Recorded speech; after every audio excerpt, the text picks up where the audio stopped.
এই এই জায়গাতে অর্থাৎ পাত্রসারের যে গরুহাটতলা আছে সেই গরুহাটতলার মঞ্চে কিছুক্ষণের মধ্যে উপস্থিত হবে সোনামুখীর যিনি বিজেপি প্রার্থী আছেন দিবাকর ঘরামি এবং পাশাপাশি ইন্দাস বিধানসভা নির্মল ধারার সমর্থনে তিনি এখানে সভা করবেন। আমি এখানকার দিবাকর ঘরামিকে পেয়ে গেছি, জানার চেষ্টা করবো দাদা এই যে এখন তো প্রোগ্রাম দেরি আছে, এর মধ্যেই দেখি প্রচুর কর্মী সমর্থক জমায়েত হয়েছে, কি বলবেন কতটা আশাবাদ? 100% নয়, 200% আশাবাদী। আজকে দেখুন, আমরা বাসের ব্যবস্থা করতে পারিনি, গাড়ির ব্যবস্থা করতে পারিনি, কাউকে কোনো ব্যবস্থা দিতে পারিনি, তারপরেও সাধারণ মানুষের ঢল নেমেছে। এখান থেকে পরিষ্কার বোঝা যাচ্ছে এই দুদিন থেকে আমরা এত ফোন রিসিভ করছি সাধারণ মানুষের, দাদা আমরা যাব। তো সাধারণ মানুষ, হাজার হাজার সাধারণ মানুষ এসেছেন এবং এই গরুরহাটে আজ এক ঐতিহাসিক জমায়েত হবে বলে মনে করছি।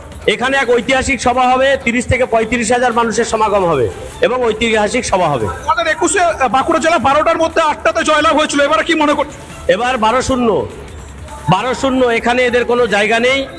কারণ আপনারা দেখতে পাচ্ছেন যে মানুষের ঢল দেখে বুঝতে পাচ্ছেন প্রত্যেকটা সভায় এখানে আমরা কোনো সিভিক ভলেন্টিয়ারকে সিভিল এনে দাঁড় করিয়ে দিইনি, কোনো আশাকর্মীকে দাঁড় করিয়ে দিইনি, যেটা তৃণমূল করে থাকে।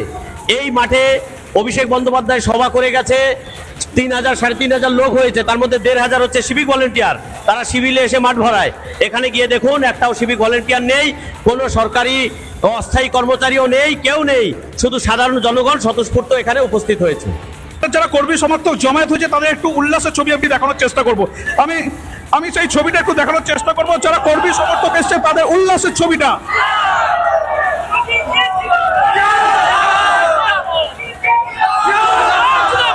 যোগী জি জিন্দাবাদ, যোগী জি স্বাগতম, যোগী জি স্বাগতম, যোগী জি স্বাগতম। পাল্টানো দরকার, পাল্টানো দরকার।